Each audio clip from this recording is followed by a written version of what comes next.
Hey, what is up everyone? Welcome back to another video, and today I'm going to be taking a look at this massive box of mystery Gunpla right here. This is Yodobashi Camera's 2025 New Year's mystery box. They're usually known as a fukubukuro, which is usually a bag. This is not a bag, and as you can see, it is massive.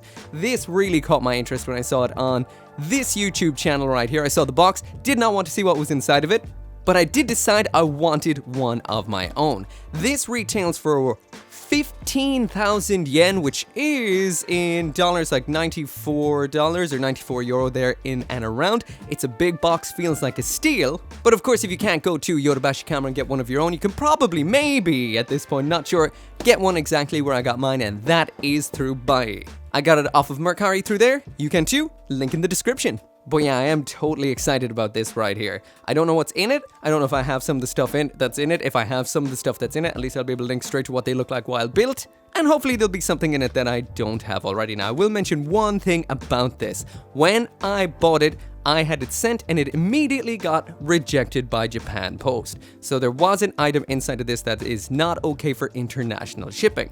That was, as far as I know, a spray bottle of oil, if I'm not mistaken. So yeah, I'm not sure what we've got, but if there's spray bottles of oil in it, it's not just pla.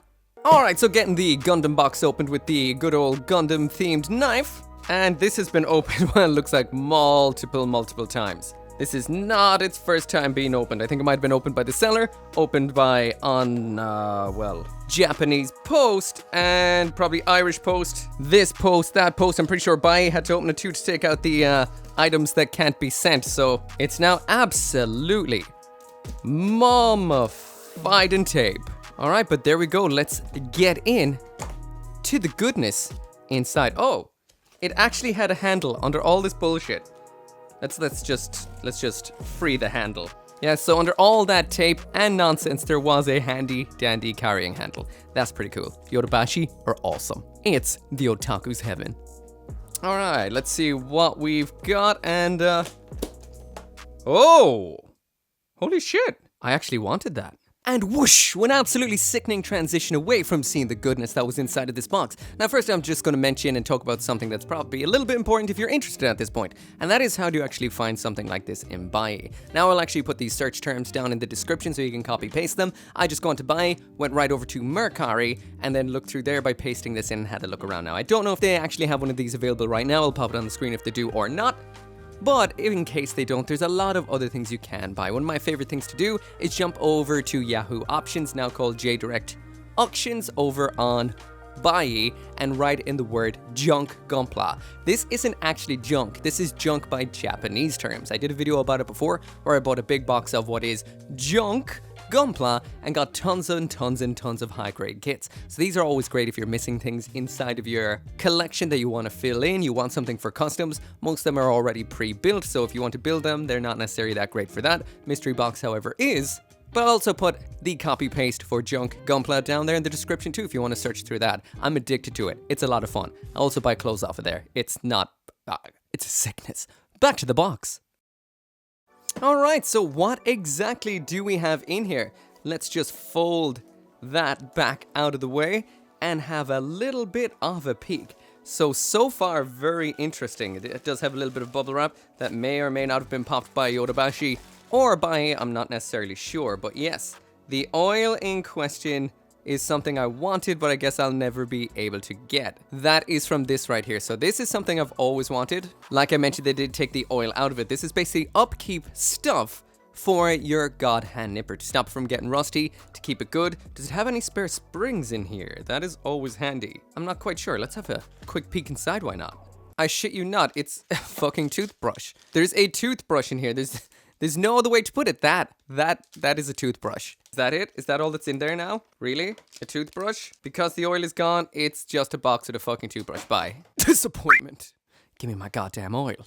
Alright, so we do have some more God Hand related stuff. This weighs a ton. Glass cutter mat? Glass cutter mat? Okay, I didn't know glass cutter mats existed. Call me an absolute casual if you might. Well, yeah, it is a glass cutter mat. That is extremely interesting. I don't know how that would be any better than your usual kind of rubber cutter mat. Let's just cut that open. open it up like so. And there we go. It is, in fact, have a listen to this, a glass cutter mat.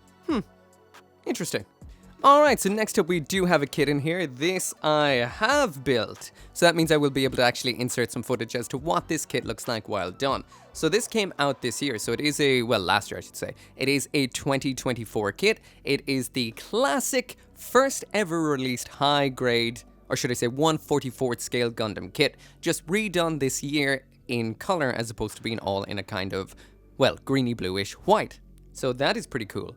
It's not really a very expensive kit, it's a fun kit, and very unusual, giving a real classic retro vibe. If you want to see more about it, you can check out that review.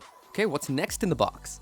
Hold on a minute, wait a minute. This is the Renewal Gundam. What did I just have? I think this one right here might actually be a reproduction of the actual old Gundam. So you've got the super old Gundam, a reproduction it seems, and the Renewal version. As you can see, the size of the box kind of shows you that one is a lot more involved than the other. Open it up. Yeah, it is. I think it is. It's a reproduction of the first ever 1/100 Gundam kit. That is a lot of fun. Again, this is probably available fairly cheaply normally, but that's a lot of fun. It's not something I'd really buy on its own, but something I'm definitely gonna have to build. All right, next up in here, we've got what looks like a soft box for taking pictures or videos of your Gundam kits, or your Mecha Musume, if that is what you do have instead. That is very, very interesting. It actually has LEDs in it, and you know what? I'll come back to this in a minute and actually try it out, instead of just kind of glossing over it. Curious to see. And bad transition. So what I'm going to be taking a look at right now is the little light box that is by Doyusha. Now, I was sure I knew this kanji from somewhere, and I do. I have some USB-powered ring lights that are used quite a bit. I don't use them as often as I'd like to, because they do cause a little bit of interference when it comes to microphones. But just for photography, they are great. Anyway, with this right here, we've got a box, busting it on open, and inside of this, everything comes in a bag. So when you're not using it, you can actually fold it away into a bag, just like so, for storage. So that is very, very, very handy. On opening up that bag, inside of that then, we've got everything wrapped together. We've got multiple backgrounds in here in white, black, green, red, and blue. So depending on what you want, get a little bit of contrast going or something like that. For Gundam, usually black is best, because mainly they're in white and colors, so it's hard to find anything else that really works. So black is always the way to go. As for building this up, this works really well. It works on a kind of series of buttons that hold it together. In fact, that's all, just 2 buttons. You open it out, button the 2 sides together like so, holding the 3rd piece in position. At first I thought it seemed like it might be a little bit on the floppy side, but it is not. Then you take your background of choice, you can hang it on 2 sections around in the back, and it works like this. Overall, not too bad at all. You do have a USB powered aspect to this as well, which we'll take a little bit of a look at later, but for now I'm going to be taking a look at it without using the USB. So I will mention this is a little bit on the small side, so this will really only be good for high grades. And when you're taking pictures, it'll only really be good portrait, not necessarily landscape. Otherwise, it does work out quite well. Actually, just jumping back in time a little bit, I used to use a lightbox to film my videos. Now, it's definitely not something I would recommend for video, because they always just tend to, you tend to catch the edges and the white sections on the sides a lot. So it never really worked out for me in the long run. But that was a much bigger lightbox, but not as nice a lightbox as this one right here is. Overall, it does work out quite well. I whipped out the old phone camera to do what I'm going to do with it, because this does seem to be advertised as basically for using your phone with, which does work with the usual kind of portrait style photos or videos you would take on a phone.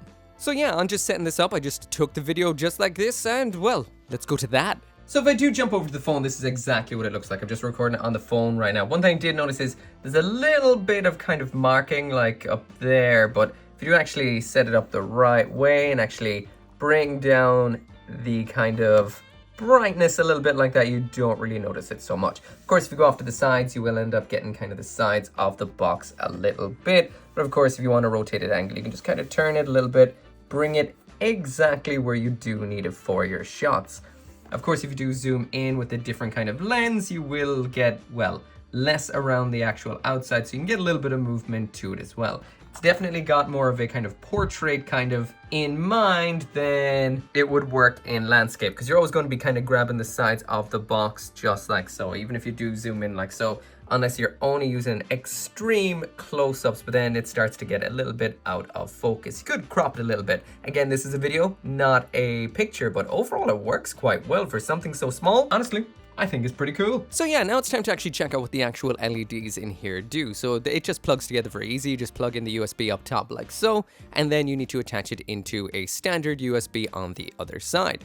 That just sends the power into it. We've got this little bit of a remote along the lines. I guess not really a remote when it's in the power line, but we've got this little set of buttons, same as the ring lights that I've been using before. That is on, off, as well as a dimmer to it. So you can turn up the light, turn down the light, just like so. So let's, well, give it a bit of a roll. First off, I'm going to use the actual camera I'm using right here, just to give you a little bit of an idea. I will take some video, which you're seeing right now, what it will look like. Again, as you can see, landscape doesn't work too well. These do come in multiple sizes. This is the smallest one. There's a medium and a large too. And overall, not too bad at all. Honestly, I actually like what the background material is made out of. It's made out of a kind of a foam, and it does kind of reduce the line in the back really well. It's very, very nice. It has some marking on it, which is a little bit of a letdown, but overall, quite nice. I'll also take a little bit of a photo on the camera, like an actual camera photo, so you can see yourself. Again, only really in portrait mode will work. That's what it looks like. I can't see it right now till in post, but I assume it's going to look pretty damn good. Back to the phone.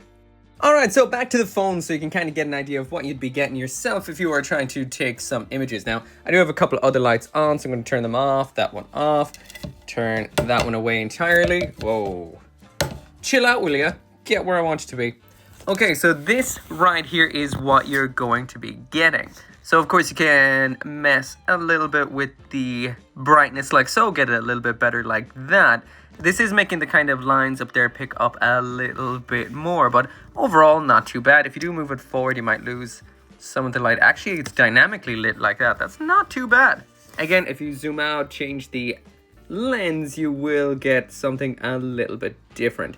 Again, kind of losing some of the quality there. If you do use something like this in daylight, as opposed to the kind of, I guess it's a bit kind of dark right now, overcast, you will get a little bit more. There's some other lights on, but yeah, overall, that's pretty cool. And bad transition. Okay, I'm seeing some juicy kits down there. Anyway, oh, fuck. We've got ourselves an actual God Hand in here now. This is in the, you know, the iconic, is it the 125? This is actually a 135. So this is more of a thicker, heavy-duty nipper. Let's just give that a little bit of a manhandle open, and there we go. So yeah, definitely a very heavy duty nipper. So if you're cutting through larger, bigger parts, this will be great. It's also single bladed though, so it does mean it's a little more semi-fancy than a standard double bladed one. So that's interesting. That's nice. Gonna have to test that out. Next up in here, and what the hell is this? Airbrush system for Gundam markers. Now, as far as I know, you do need a air source for using with this. It'll basically convert your Gundam markers into a sort of airbrush, like spray the paint directly from them. I'm not sure how good it is, like does it actually give you an even coat or not, but it's definitely an incredibly unique addition. You do actually need to buy cans of air for using with this. They are by Mr. Hobby. I don't know how easy something like that is to get outside of Japan. If you got a local hobby shop, they may actually stock those in country, because shipping of those things is nigh on impossible. So it's not really something I can test out, as I don't have them as of right now. But if you do have one of these yourself and you've used it, drop it down there in the comments. Good or not good? On to the next item. So the next two kits in here I do personally have myself, so I can talk about them, but I don't know if I've ever reviewed this one right here. So this is the real grade Zagok, Char Zagok to be precise. Well, there is no other real grade version of the Zagok as far as I know, at least not fully released. So I don't know if I've actually ever reviewed this or not. If I did, I'll throw in some footage. If I didn't, I'm going to cut this quite short, because otherwise I won't have anything to put on in this little section in regard to footage. But yeah. It is a fairly early real grade, so it does have early real grade syndrome, especially in those very unique limbs. But it is a fun build. If you don't move it around too much, you'll have a nice 1/44th scale display piece from this. I'm seeing a lot of real grade inside of this box. That is interesting. So next up in here, this was, I'm not sure if I put it as number 2 or number 3 of my best kits of the year. If I'm not mistaken, I'm actually not going to guess. It was either 2 or 3. I'll throw it up on the screen. This is an absolutely phenomenal real grade kit. It is real grade transcended. Now, I don't know if this right here is a batch 1 or a batch 2. I don't know if they actually denote it on the box or not, so you can kind of know. But basically, batch 1 had some funny Vulcans that didn't fully come out. It's no big deal if you've got any bit of handiness with tools at all, you'll be able to fix them yourself. But, you know, sometimes it's not nice to have something come out of the box not entirely perfect. But besides that, it's a glorious looking kit. Again, if you want to know more about it, you can check out the review. It is phenomenal. One of the nicest small scale kits around. Honestly, I would be tempted to build it again because I would like something for the weapon kit that I did get for it. Again, if you want to see a review of the weapon kit, you can. That is cool. So far, this is looking like insane value for 15,000 yen. It's a lot of fun. But yeah, on to the next one. So next up in here, and fairly fitted to the bottom of the box, so it's not that easy to get. No, seriously, they're taking the mickey with this now. I guess I'm gonna have to try and dump it out. I doubt there's anything in underneath it. It feels like that's the end of everything, so... Come out! Come on. It's like me, it refuses to come out of its house. Oh, there's something else wedged in here. It's basically a panel line engraver. Oh, okay, that was kind of wedging the real grade Zeong in there. So there we go, we've got a panel line engraver. I've never actually used this. It's by Doyusha, apparently. So it seems like it has a bladed edge at the tip and some kind of file-esque edge on it to widen up panel lines after you scribe them. Interesting. Come on. Come out of there. Come on. I don't want the plastic going everywhere. It feels like it will. Come on. Oh, I think I've got it. I got it. And yeah, that's... Oh, wait, there's more in there. What the hell? How did it get down the side? All right, okay. We've got this little thing, and then that is the end of the box. All right, so this is the next thing that is in there. This is a parts separator. Now, this is a metal parts separator, which means it can be a little bit on the rough side when using on plastic model kits. So if you're ever using something like this, make sure to, well, go softly. I usually prefer a plastic part separator, but there is times when the plastic part separator won't do its job, and you will need one of these. Basically, it's for jimmying parts apart that you didn't mean to stick together, or you need to take apart for one reason or another. It also comes with this handy dandy little cap bit so you don't get poked when it is not in use, or the tip won't get damaged. Pretty cool. And the last thing then we've got in here is the real grade Zeong. Again, an absolutely incredible Gundam model kit. There is a review again of this on here if you do want to see this. This came out a few years ago. I was in my last place, I think, when I reviewed that, so it must be at least 3 to 4 years old now. This does not have early real grade syndrome at all. It's fantastic. One of the most detailed and unique real grades around. Definitely highly recommended. So that's pretty cool that you do get this in here. So yeah, that's everything that is inside of the box. So just to kind of sum it up, what we got is 3 real grades, that being the RX 78 2.0, we got Char Zagok, and we did get the Neo Zeong. All very cool and unique real grade kits. The RX 78 2.0 being the most recent one that was released. On top of that, if you do have RX 78 2 Fever, we've got 2 of the older style ones in here as well, the renewal version, as well as what it felt like to build the RX 78-2 for the first time. So we've got the first RX 78-2 and the last one to be released. That's pretty cool. When it comes to the included tools in here, we got a glass cutting mat, part separator, nipper, light box, as well as an airbrush attachment for using with Gundam markers. So overall, pretty cool. What do you think? Was it worth it or not? Now, this does cost 15,000 yen brand new. I did buy it off of Mercari, where it did have an additional 5,000 yen on top of it. So that means it was 20,000 yen without shipping included. And if I'm not mistaken, the shipping was 12,450 yen. So that does mean in total, it was 32,000 yen. Hey Siri, what is 32,000 yen in dollars?